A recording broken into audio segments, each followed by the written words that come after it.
Good morning sa lahat. Kumusta po kayo? Sa video na to, nagluto po ako ng Swedish meatballs.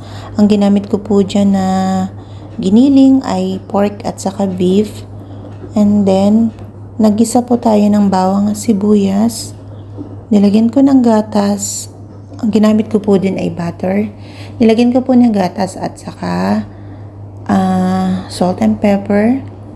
Saka yun, nilagyan ko po ng itlog.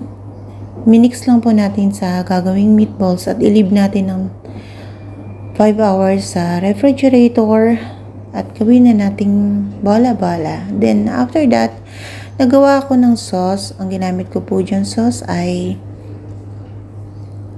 naggisa lang po tayo ng bawang at yung whipping cream, 1.5 cup of whipping cream, at nilagay na natin ang meatballs. Lagyan natin ng salt and pepper, kalahating broth cubes, at ang mga herbs na basil and oregano.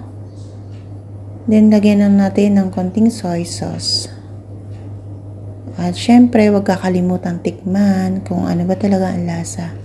At yan, ginarnish ko ng parsley. Then, yan, naggawa din ako ng mashed potato at may kasama pang salad.